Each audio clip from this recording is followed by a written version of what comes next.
Good day. I'm Andrea Spindle, President of Kulanu Canada and your host for today's web meeting. We're thrilled to have significant partners for today's program, notably Kulanu Inc., which is our sister from parent organization in the US, the Surinamese Jewish community based in Paramaribo, Suriname, and our co-sponsors, the Canadian Institute for Jewish Research and the Lodge Synagogue in Toronto. Kulanu Canada is a registered charitable organization that has two major goals.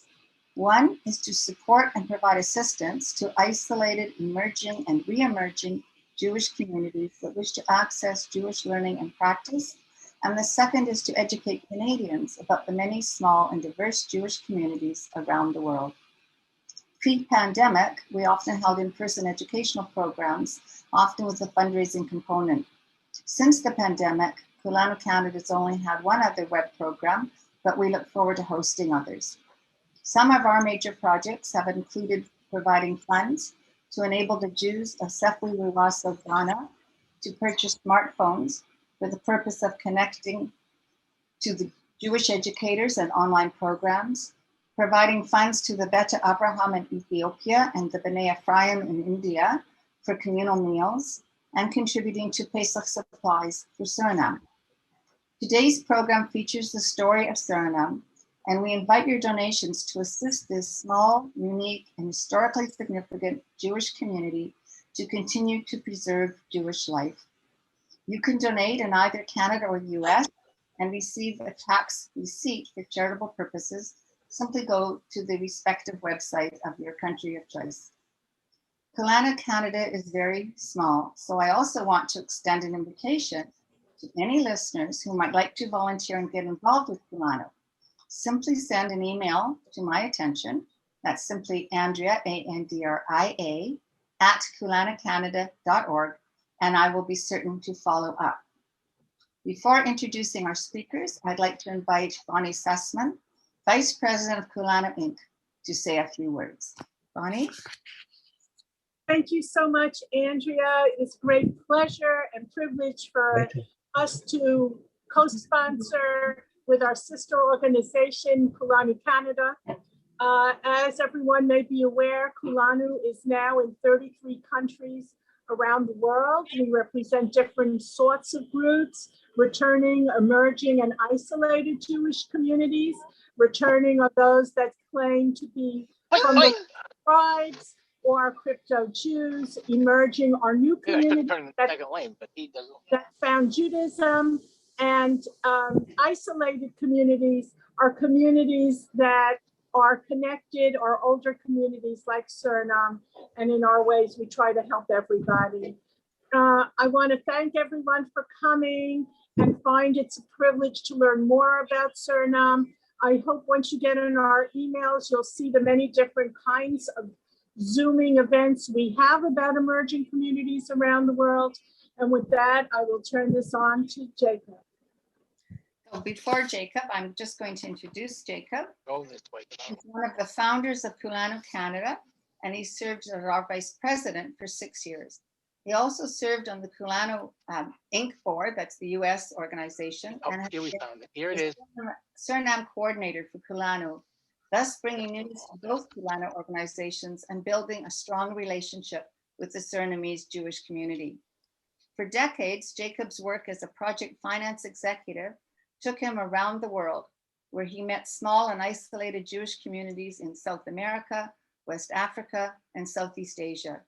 It was particularly fortunate that some years ago, a project in Suriname led him to the door of the Jewish community there, and he has stayed very involved with that community ever since. Lilly Duym is the Suriname Jewish community's vice president. Lilly's ancestors arrived in Suriname in 1664, with the third group of Jewish settlers to arrive there. Her family has played a key role in the community for decades. Lilly is known to be the heart and soul of the community. She manages its daily affairs and is behind many of the special conservation projects in the community. To begin, Jacob will share a presentation about the community's history, followed by a Q&A with Lilly. You may submit questions using the chat function on your Zoom screen, and we will try to get to as many questions as possible after the formal part of the program. With all mics off, we'd be happy still to see everyone, so feel comfortable to open your video. The program will be recorded and made available to all the registered and also to everyone who's a subscriber to Kulanu Canada and Kulanu Inc. Please remember that donations are welcome and can be submitted online at either Kulanu organization, and our donations today will help the Surinamese community. So with that, I thank you for joining us, and I'll turn this over to Jacob. Hello, everyone, and thank you for joining us today. Special thanks to Kulanu Canada and Kulanu USA for organizing this event. When I told my friends 14 years ago that I'm going to work in Suriname, the most common response was, Suri who? So let me start with some basic information about Suriname.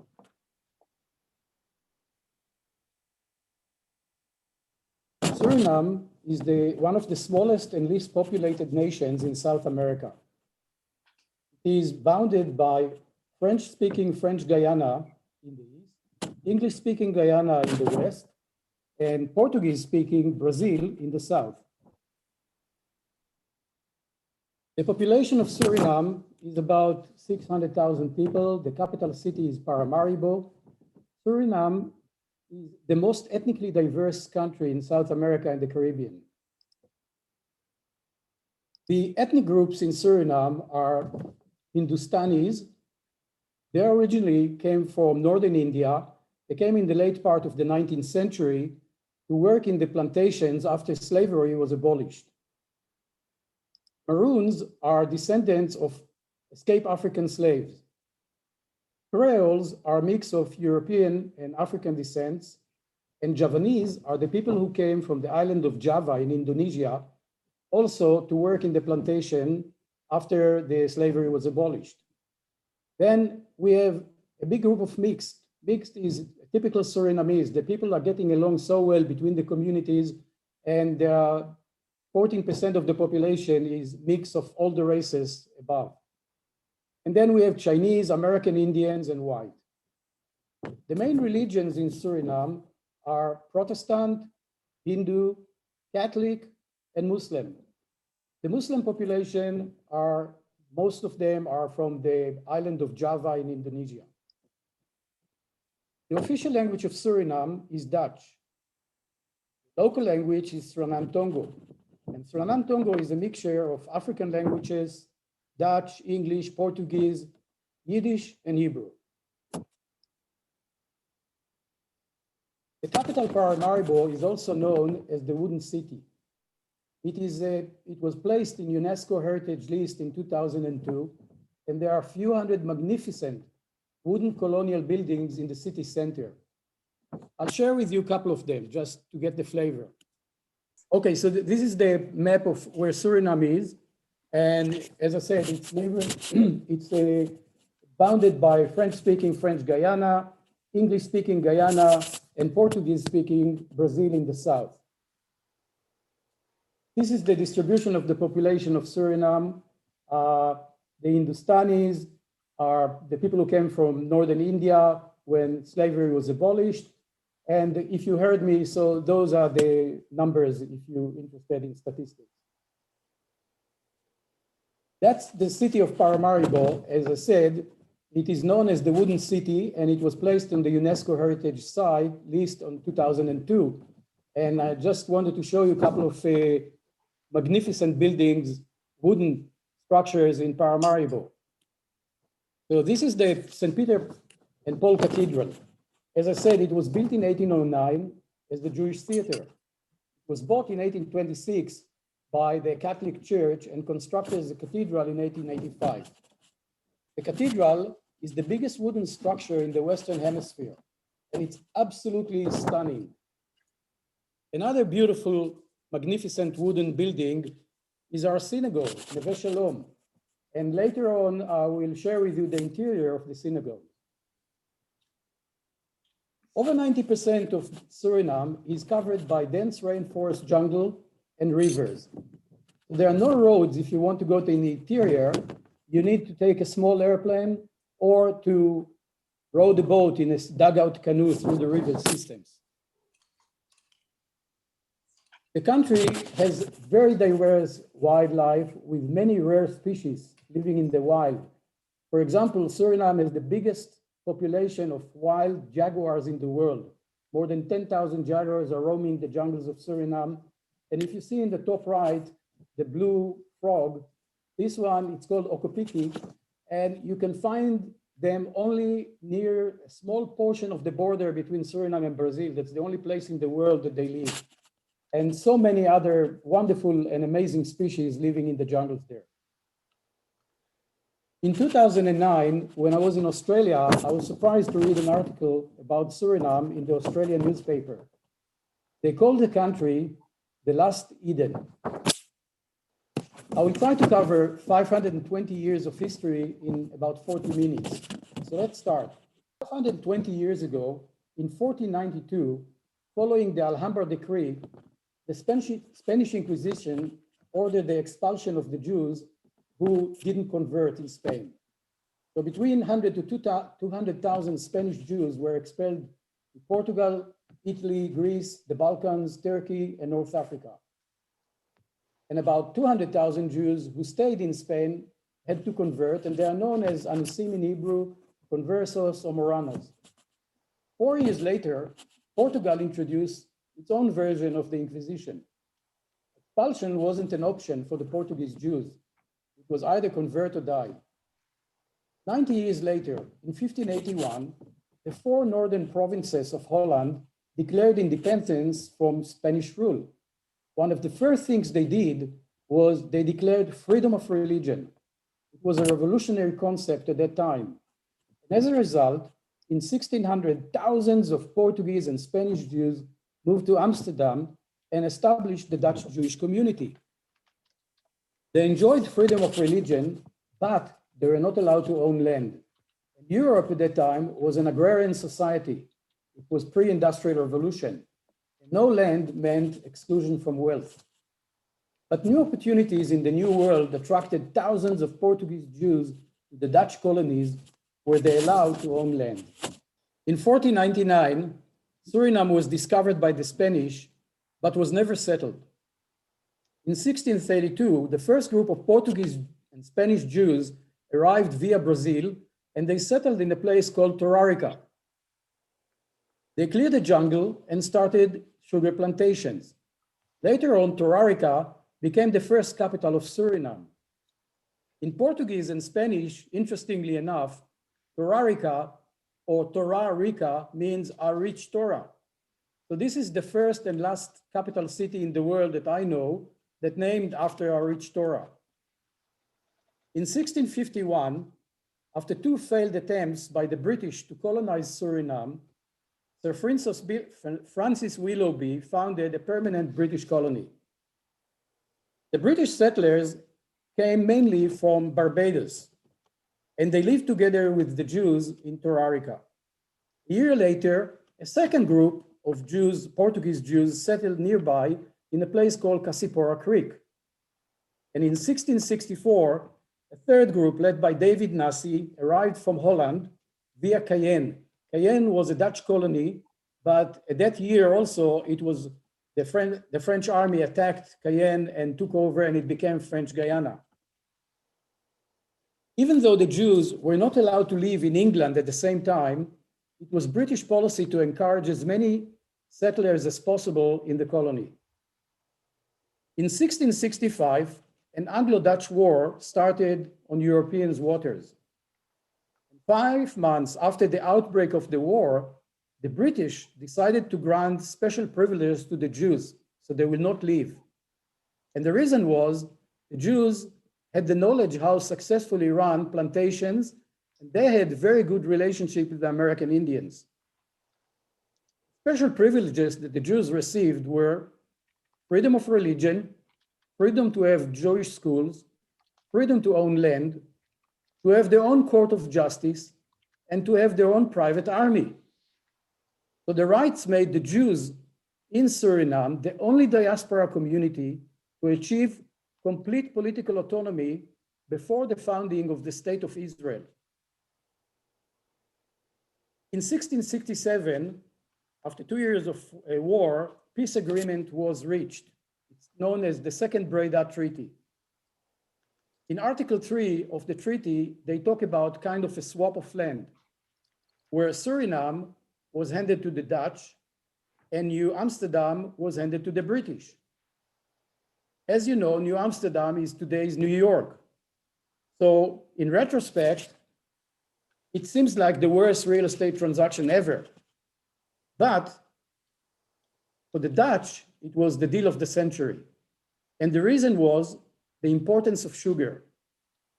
Sugar at that time was the most valuable commodity, better than gold. Over the years, hundreds of ships were going between Holland and Suriname, carrying sugarcane to be processed in thousands of small factories in Holland that employed tens of thousands of poor people. And when the sugar was processed, the Dutch traders sold it all over Europe.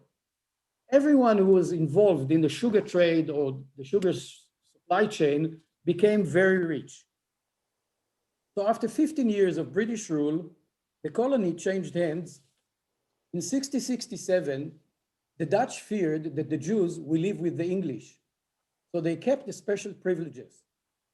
And in addition, 2 years later, they granted rights to establish a Jewish colony, known in Dutch as the Joden Savannah or the Jewish Savannah. With all those privileges, the Jews felt that here, look at the picture, in the jungle, they found their own promised land. They called the place Jerusalem on the riverside. And here, in the middle of the Amazon jungle, they started building their own Jerusalem. If you visit today the Joden Savannah, you'll see this sign which say, "Welcome, the Joden Savannah, the former residence of the Portuguese Jewish nation in Suriname, also known as Jerusalem on the riverside." The Jews arrived and thrived in the Jewish Savannah. If in Torarica they lived with the British, here it was the only place in the world that the Jews lived in their own town and ruled their own town. They built a brick synagogue called Bracha V'Shalom. You can see in the picture the remains of the synagogue as it looks today. The town became the center of Jewish life. They had the synagogue there, the court of justice, the school, and the communal authorities. Their numbers grew very fast. If in 1694 there was 575 Jews who owned 40 plantations, 43 years later, there are about 2,000 Jews. Of them, 800 owned 115 plantations. According to the special privileges of both the Dutch and the British before, the plantation owners could be only Sephardic Jews. The Jews were very Orthodox, so they called the plantations in biblical names, such as Carmel, Beit El, Hebron, Beersheba, Machanaim, Sukkot, Gilgal, Goshen, etc., etc. On Shabbat and high holidays, the Jews from the plantations used to come to the Joden Savannah to celebrate and to socialize. The historian Robert Cohen, in his book, Jews in Another Environment, said that the most important Jewish center in the Western Hemisphere during the 18th century was the great colony Suriname. There, Jews formed perhaps the most privileged Jewish community in the world. Not like the Dutch settlers who came to make money in Suriname and then go back to Holland, the Jews came to stay. For 100 years, the Jewish Savannah was a flourishing community. The success attracted hundreds of Ashkenazi Jews to Suriname, but they were not allowed to own land, so they started to become petty traders and merchants in the new capital, Paramaribo. But nothing is forever. Between 1765 and 1795, social, political, and financial changes caused the collapse of Suriname's sugar plantation-based economy. It was the perfect storm. If in 1788 there were 115 plantations, 50 years later, the Jews owned only 46 plantations, and they were mainly lumber and coffee. None of them were sugar anymore. From a very rich community, within a very short period of time, 2/3 of the community was pulled down to poverty.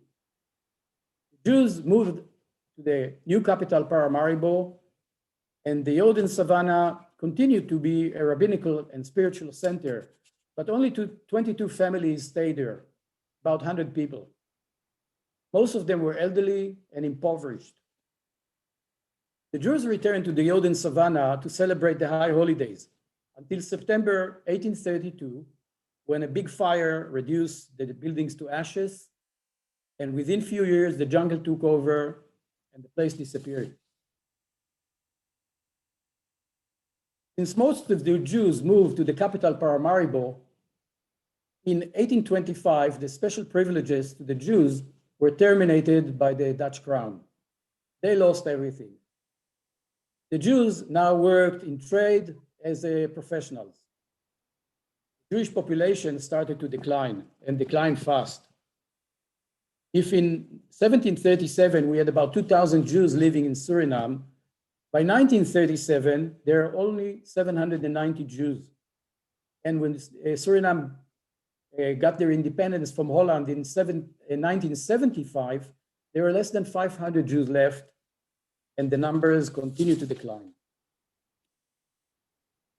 Many of the Jews that arrived from the late 17th century, they settled in the new capital, Paramaribo. From 1719 to 1734, the Sephardic and the Ashkenazi communities prayed together in what used to be the old Neve Shalom synagogue. This is the new Neve Shalom synagogue, but the old one, which stands in the same place, was built in 1790. So for 15 years, they lived together in harmony. But in 1734, the Sephardic, who saw themselves as superior to the Ashkenazi, because they had the special privileges and they were the rich people, they decided to split and build their own synagogue. They called it Tzedek v'Shalom, or Justice in Peace. It was built in 1736. Interestingly enough, both communities continue to worship according to the Sephardi rite, which is surviving till today.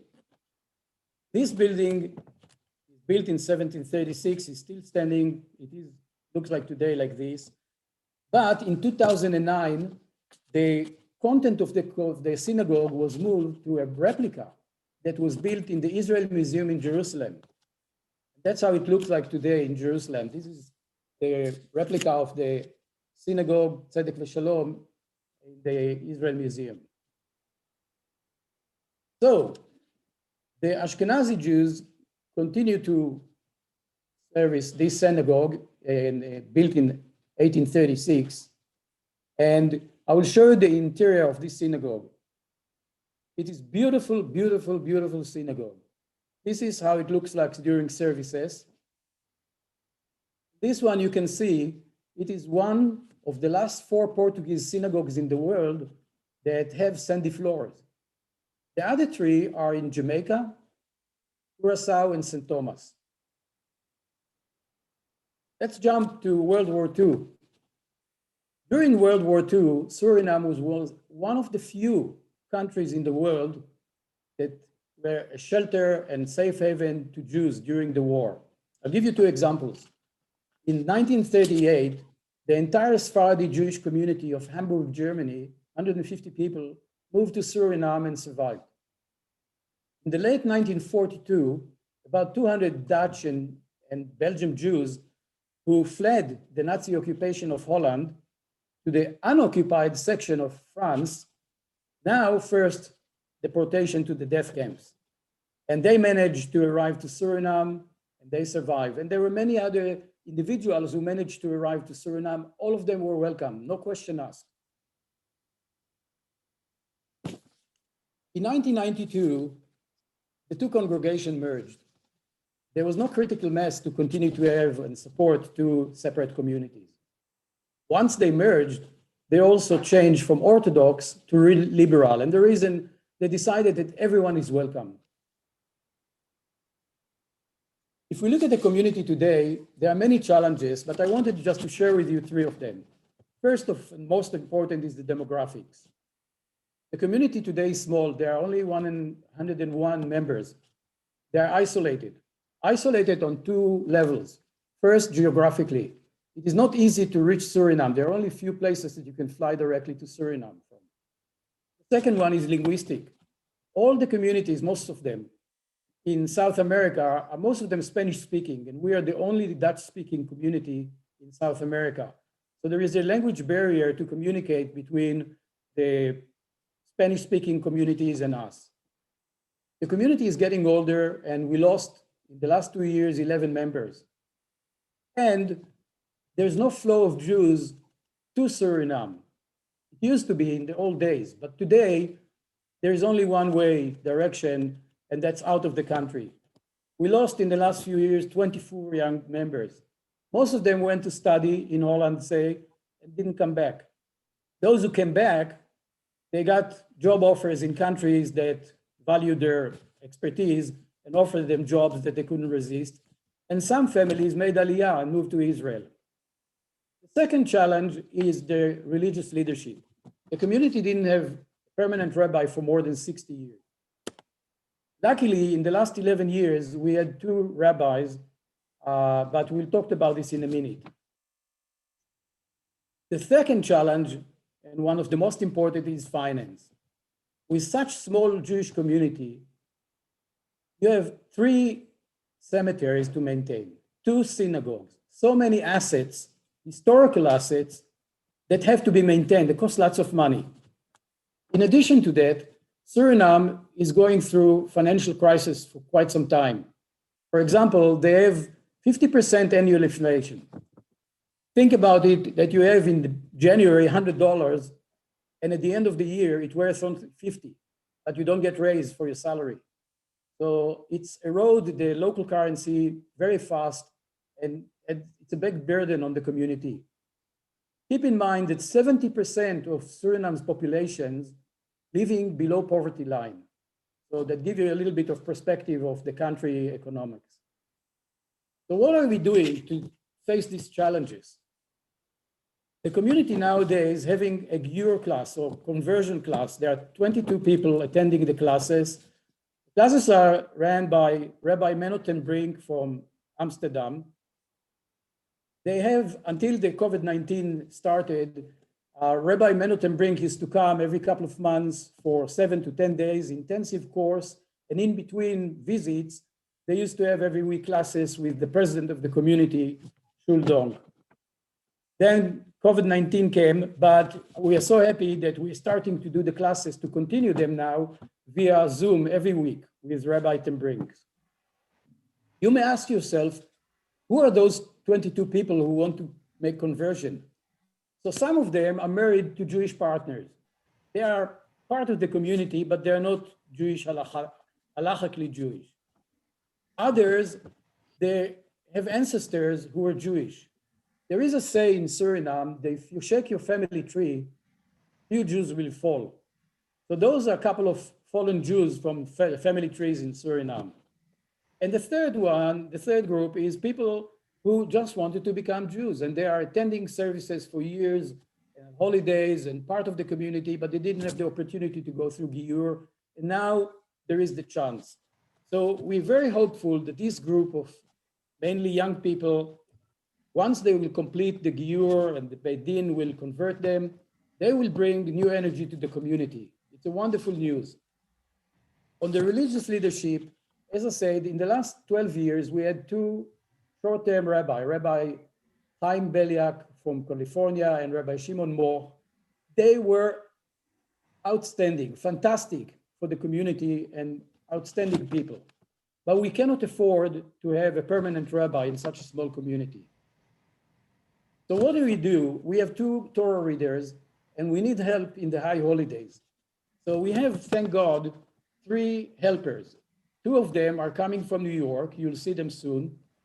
And one is a Surinamese guy who lives in Aruba, and he returns every year. He's a Torah reader as well to help us. And it works very well. And on the finance side, which is a big challenge, I traveled a lot. I worked for decades all over the third world and the world itself. And I saw many, as Andrea said, small and isolated Jewish communities. I'm so impressed with the creativity of Suriname's Jewish community. It really makes me shaking my head so many times. They learn to maximize their assets to be able to generate enough revenues to pay most of the operating costs. It's a real case study for every small and isolated Jewish community. I just want to give you a perspective. In North America, if I need something, any Jewish product, if it's challah for Shabbat or matzot or kosher wine for Passover or candles for Shabbat or candles for Hanukkah, I just go to the supermarket and buy whatever I need.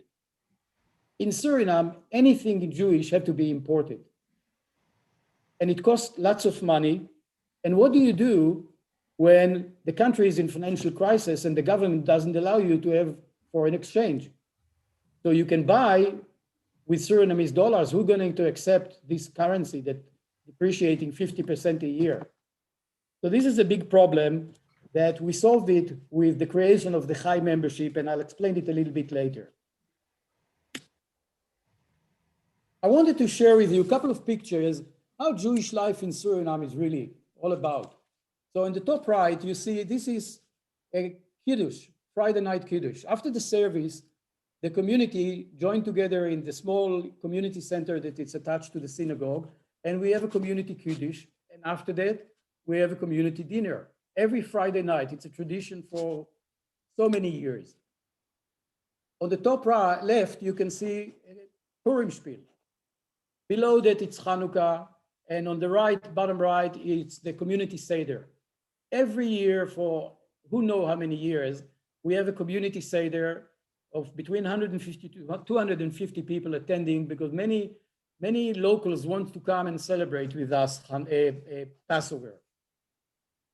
This is 2019 when I was there in Suriname, high holidays. The man that close to us, his name is Moriah. He comes from New York as a Torah reader. The guy in the center is Benjamin. He's the shofar blower of the community. And the one the far away is Shuldong. He's the cantor and the president of the community. This is Hakafot in Simchat Torah. Very joyous day. And this one, it's a Torah reading. The guy that you see in the center, his name is Yehuda. He's the son of Moriah, the other Torah reader guy. He came to Suriname when he was 17 in a student exchange in high school. He arrived to the synagogue and told us, you know, guys, I can help you to read the Torah. And we said, why not? And he started reading, and we were in awe. This guy is just unbelievable. It's an amazing guy. He came back to New York, finished school, finished university, just graduated not too long ago from Columbia University. And at the same time, he also graduated from the Jewish Theological Seminary of America in New York. He doesn't want to be a rabbi, but he's still coming to help the community with his father, and that's amazing contribution. So let me explain to you what the Chai membership is all about. When I left Suriname after 2 weeks, 14 years ago, I didn't know that I'll come back. I did come back for almost 2.5 years after that. But I was so impressed by the community, by the history, by it was an amazing experience. And on the flight back home, I said to myself, I have to do something to help this community.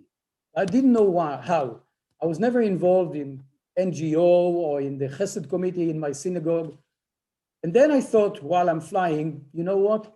Just before the high holidays, most of my friends at that time of the year will start to complain about, oh, we have to renew our membership in the synagogue and it's so expensive. So I said, you know what? I'll show them some pictures, the beautiful synagogue in Suriname. And I said to them, hey, I have a plan B for you. Let's join the Suriname synagogue. For $18, you can become a member. For $180, you become a lifetime member. And I said, you have all the rights like anybody else. You can come to services, you can have bat mitzvah or bar mitzvah for your kids, you can get married there if you want. The only problem, I said, if you have to come for service, you have to fly and it costs about $1,000. But they got the point. And the Chai membership basically started as a way to support special projects in the community to continue to live meaningful Jewish life and to thrive. Now, being a Chai member, you'll never get a phone call or reminder to renew your membership. It's not a membership, it is a donation. And once you make the donation, which is a tax deductible, you become a Chai member. Twice a year, we send to all the members newsletter, which explain what's going on in the community with pictures. And if there is a special project, we ask them, if you can help, please help. If you can't, nothing happened. Today, Toda Lael, thank God, we have about 120 members from all over the world, from Australia to Israel, to Europe, to Trinidad, to North America, you name it. They found us and they became Chai members. An example of how Chai members doing things is Passover. I explained to you that there is a foreign exchange restrictions. People in Suriname cannot buy US dollars and pay for imports. So how are they going to celebrate Passover if they have to import the matzot and kosher van? So we came in and said, listen, we will pay to the guy that we buy in Miami in US dollars. And they pay for the shipping, the transportation, the customs, the duties, the everything. They pay 2/3 of the cost, we pay 1/3. Together, there is annual Passover, nothing happened, life goes on. And what I want to say that in every project, the community normally pays 50 to 75% of the cost. We coming to bridge and help them to complete it, because without the help, it can take forever. And I want to show you a couple of projects. There are many that we did over the years, but some of them are very meaningful to me as an individual. There are 3 Jewish cemeteries in Paramaribo. They were not fenced. And over the years, the place turned into the dumping ground of the city. At night, trucks was coming with construction material, dump it into the cemetery. Over the years, the place looked like a jungle. You can see the pictures. This is pictures of the cemetery. And it was just appalling. And the community said, enough is enough. We have to stop it. So how do you stop it? We came to the conclusion that the only way to stop it is first to have a fence. So people cannot come and dump anything and everything. So we cleared the jungle. You can see on the right picture. Tens of trucks came. I'm not joking, tens of trucks to clean up the mess with garbage and dump and whatever. And once the 3 cemeteries was cleaned up, we put a fence. The fence is a metal fence that goes for long lines around the 3 cemeteries. It costs lots of money, but we did it.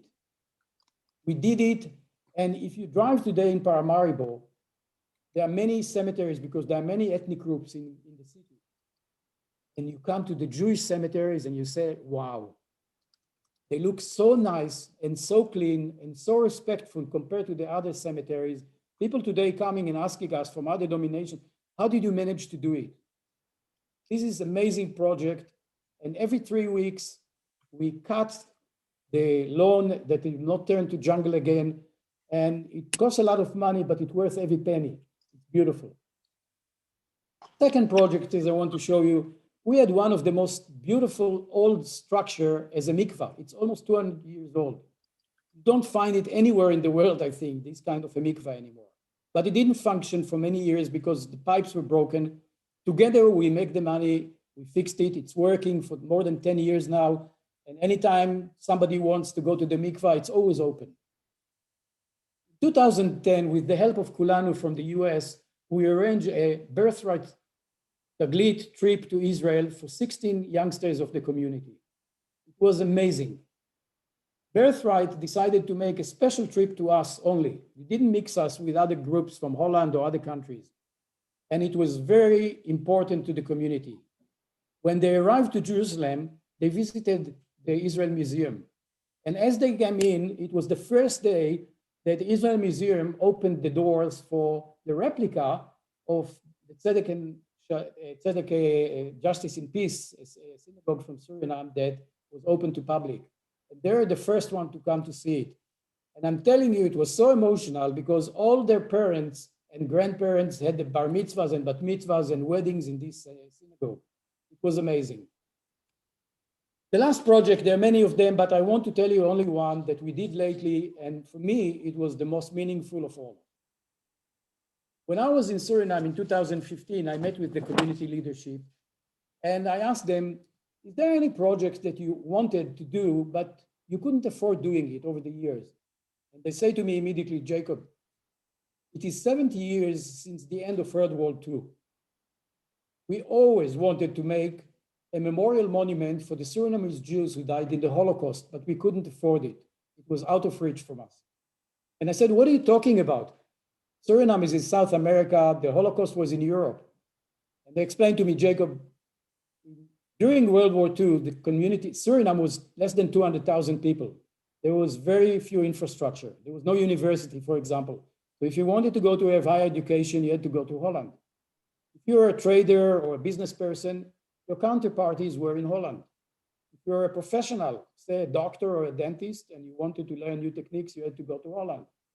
And lots of people had families in Holland, so they went to visit back and forth. And all those people were in the wrong place in the wrong time.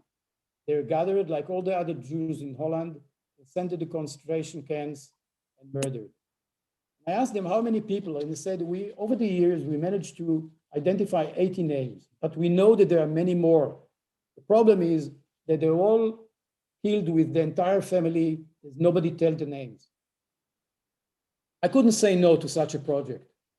And I'm not going to go into the details, but I can tell you that first of all, we had to come with a complete list of names, complete and accurate list, because otherwise you cannot make a monument. And we did it. We met with the director of the database of all the Holocaust names, the victims of the Holocaust, Yad Vashem. His name is Dr. Alex Avram, a fantastic guy. He worked with us directly. And when we compared the lists, he had from all the database, he has connection to any database in the world that connected to anything to the Holocaust. So they've had 24 names that we didn't have. And we have more than 30 names that Yad Vashem didn't know about them. So those names were basically erased from history. These people were deleted. And in 2016, in March, we unveiled the memorial monument. I want to explain to you one thing. This is a picture of the cemetery, the Jewish cemetery in the Yoden Savannah, in the Jewish Savannah, and in Kasipora Creek, not too far from there. The Jews at that time were very rich.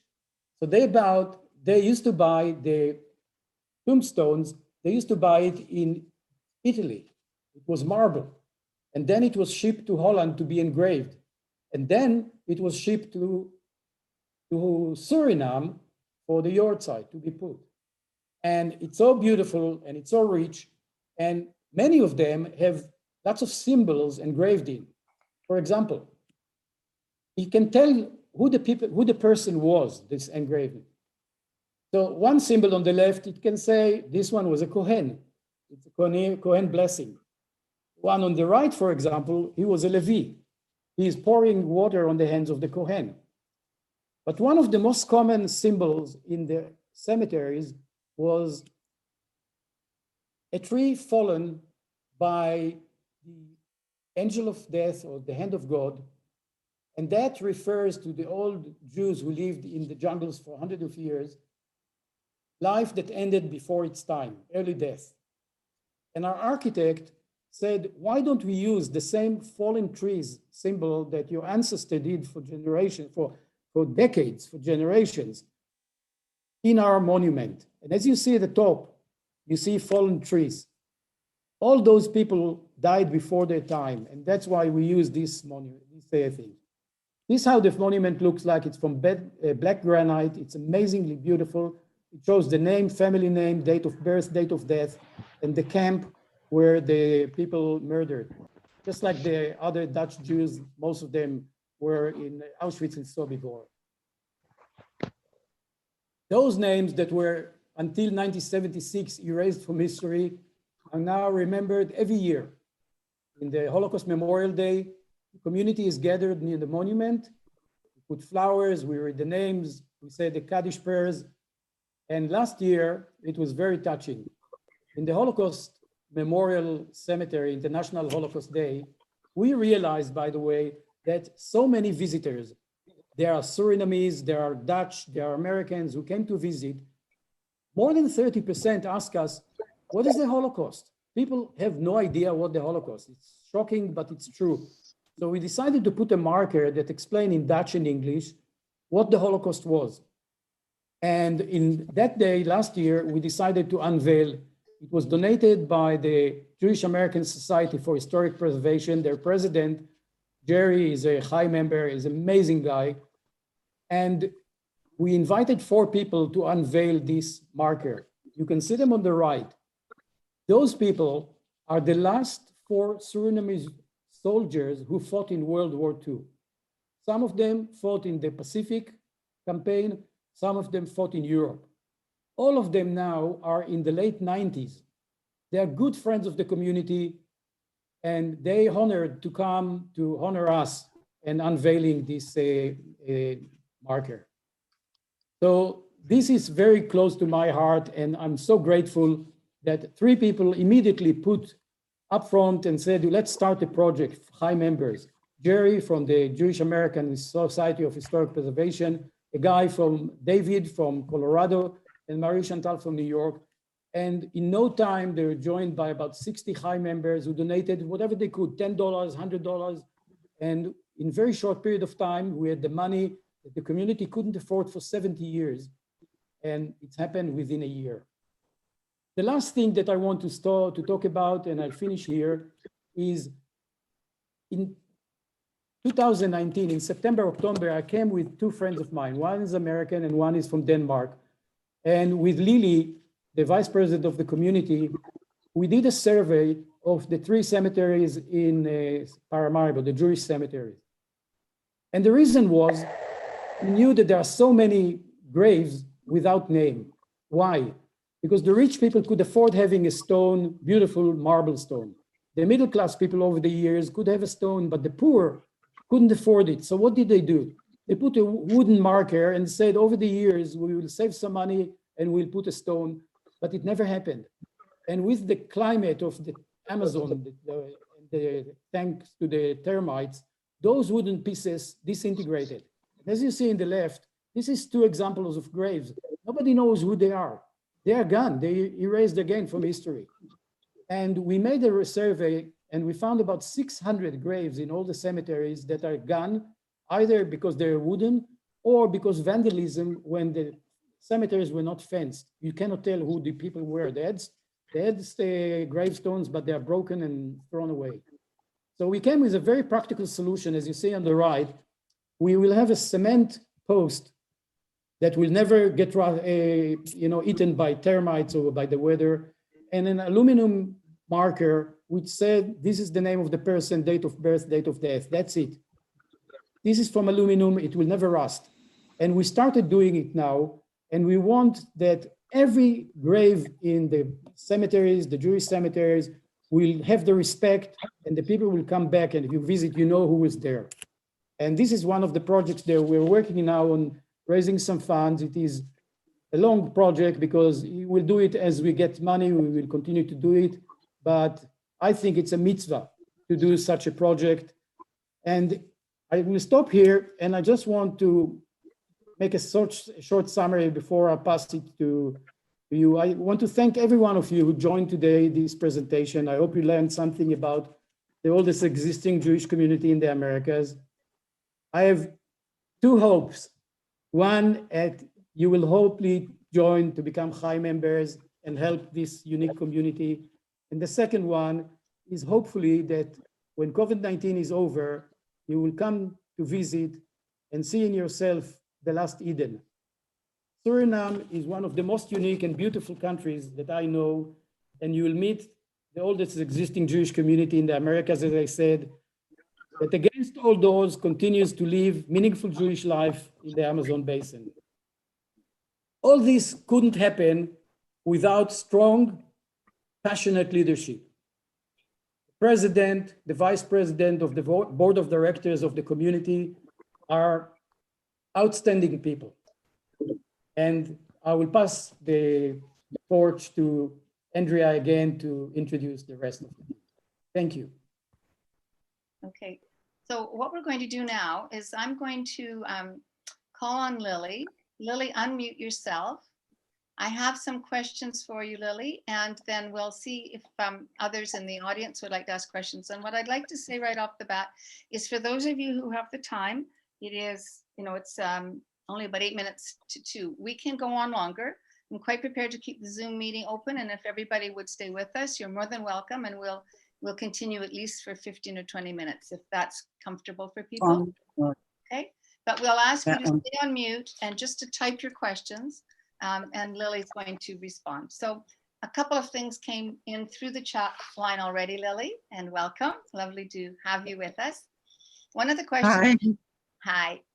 Is your community affiliated with a conservative or reform other movement? Yeah, I know. I can hear a part of what you're saying. Is the community... So not everything. So please again. Okay.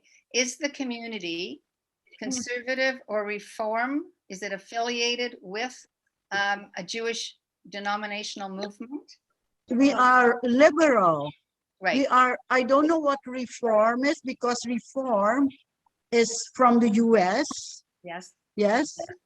It's reform US, United States, from the United States. We are like the community of Menno Tembring, the rabbi. And that means that, well, we found women for Minyan, and that we are sitting together because we had in the past, we became liberal because in the past we had a lot of members, they were that time young, who made Giyur, and in a certain time we were always a member of the NK. The NK is the Orthodox community in Holland, the Chabad. And they didn't accept those members, of course, because they made Giyur without a bedin. Because we had so little members that it was very scary. So we let the rabbi from the liberal community came to Suriname and help us with this problem. So all the members from the past that made Giyur in the past and were not really, it was not the right way how it went, the process, made Giyur all over again. Yeah, and so we became a community, a part of the liberal community in Holland. I don't know if it's the same as reform, because in England, once we had somebody from England here, and they told me, why didn't you do a combined community, which I also didn't know what that was. Right. We use here Hebrew. The whole service is Hebrew. Right. I think it's more akin to conservative. And, can I ask the next question, Lilly? Yeah. Is there any division between Ashkenazi and Sephardic in the community? Is there any division? Not now these days, because no, we merge, and we only have the one synagogue in use, because the other one, as Jacob explained in his history talk, he explained that we closed the Tzedek Shalom, the Sephardic synagogue, and we sent all the furniture released to the Israel Museum, and we merged the two to merge, because we didn't have enough members to maintain, to do two board members, and so we merged, and there is no different now these days. The only thing is that, of course, when somebody passed away, even if they Sephardic, they became Sephardic, they want to bury it with their family. So that is separate the buried part. Okay. Can you tell us, what do the Jewish people in Suriname do for a living today? What kind of work? Well, most of them, we are in every branch a little, but of course we are not in politics these days. We are not in politics, but we are doctors, medical doctors. We are lawyers. Most of them, a small group, young Jewish people, men, have businesses. Like my sons, they have a small business, and most of them are doing public work. Lily, for the government, like teaching. Thank you. Can you repeat what Jacob said about the background of the people? Just not everybody heard. Many people came late, but I think it's interesting that the Jews of Suriname come from every racial and ethnic community. Can you just repeat that for everybody? What are the backgrounds of people? Yes. Yeah, we have all kinds of backgrounds, of course, and because they came from, Jews came here from all over, and they came indeed in the 16th, 17th century to stay in Suriname. And of course, there's an enormous mix with foreign slaves, mixed with other groups like Hindustani, Japanese, and I don't have to explain that if your mother is Jewish, you're Jewish. So we have a lot of different Jews here. Right. I always explain to people that we are a nation. We are not a religious group. We are more a nation. And like the Surinamese nation, we have here, I'm Surinamese and I'm Jewish. But my friend just now is Surinamese.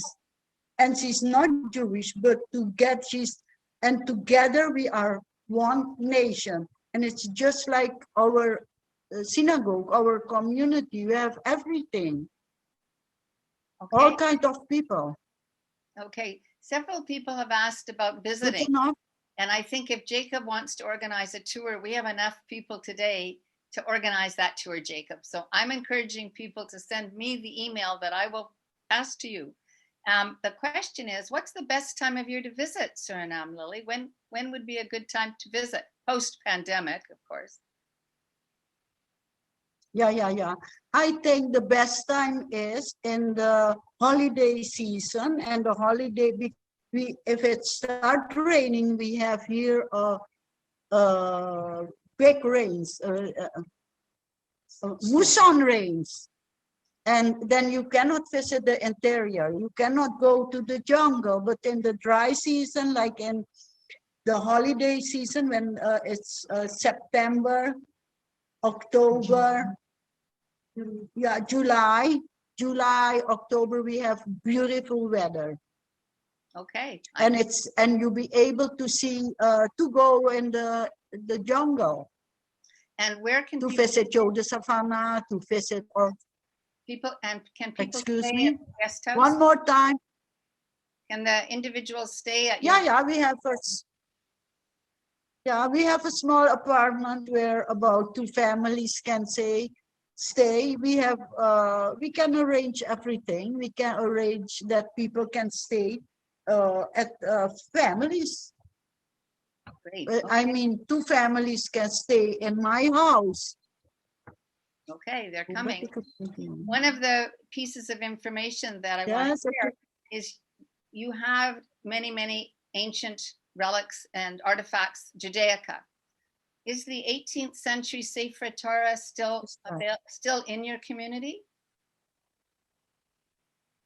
Do you still have the very my Torah scrolls are yes. Not only Torah scrolls, Rimonims, but I also have paintings, and we have a lot. We have they are safe. We have to protect them, of course. So we have night and day man security. We have alarm installation, and night and day people are there. And we have also the iron, the windows, the glass windows. So one of the things that we understand Kulanu Canada would like to help with, so if people are listening and still willing to donate, you can donate to Kulanu Canada or the Kulanu US and for a charitable receipt, and those funds will get to the Surinamese community. If you look up the Chai membership, Jacob will ensure that your funds are receipted. They'll come to one of the other Kulanu organization. One of the things we want to dedicate the money to is to help Lilly and her community to preserve those artifacts, right? I understand you created a museum in the synagogue, right? Yeah. And that is to protect all what we still have, because all the Sephardic antique, the whole synagogue, went to Israel, but in a good time. The president in that day was a friend, so he gave permission that we sent away all the furniture. But now these days it's not allowed to send out of the country one antique thing, and we have to be sure that it's safe in Suriname, that it's still safe. And we have this small room where I call it an exhibition, where I put all the old things, the antique, what we still have, the Ashkenazis, and we have paintings. We have a lot of letters from the third son of the king from Holland, Koning Willem III. Right. It was the third king of Holland. And we have letters. We have a lot of interesting things which we have to protect.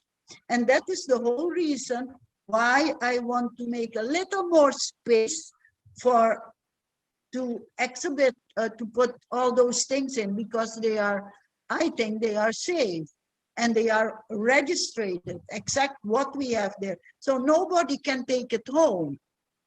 I think to borrow it or to keep it safe. You know what I mean? Because if you take a Torah, because it's safer at your house, we never get it back. Right. So everybody here should know that that's a contribution that we could all contribute to, because it's our collective Jewish history. I'm going to just call on Bonnie for a minute to identify someone that she wanted to have meet you and ask a question. So Bonnie, why don't you? Thank you. Yeah. Gabri, I know you're online, so would you like to unmute yourself and say a few words? Yes, hi, thank you. Hi Jacob, hi Lily, it's Gabri Krista. We hebben gesproken. Hi. Hi. So good. Hi.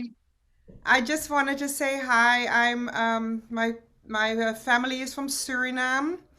I'm originally from Curaçao. I'm one of the descendants of among others, Surinamese Jews mixed. My great-grandmother was a Levy. And I've been in touch with Lily and Jacob, I don't know, for over 10 years. I've been trying to make a film in Suriname. I'm a filmmaker. I have quite a few films about... Yeah, I know.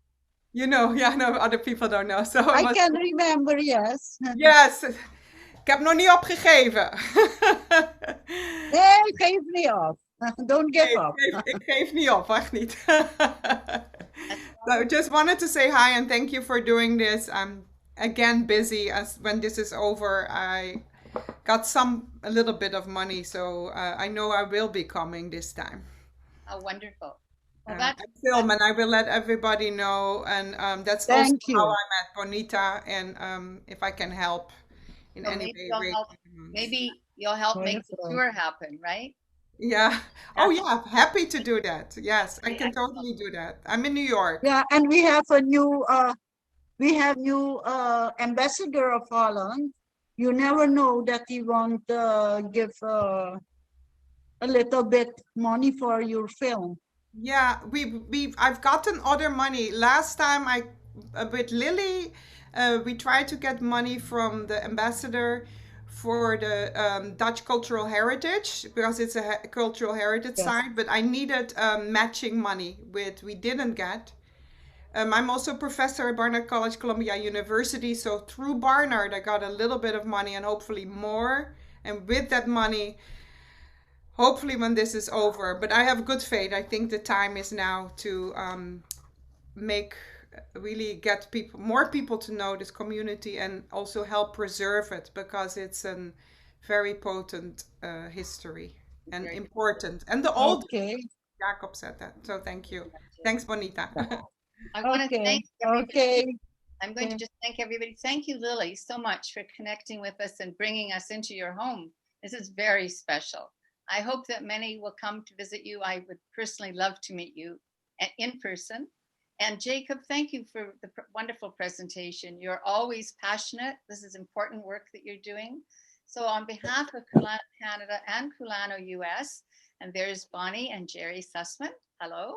I see Jack Zeller from Israel. One gentleman is with us from the Cameroon. I think we have people from Israel. Thank you everyone today for checking in with us. Join us again when we do another program, whether it's Kulanu Canada or Kulanu US. It's all important work to preserve and share our community, our communal history. Please do donate to help the Surinamese in meeting their special project goals. Thank you everyone and have a good day. Stay well.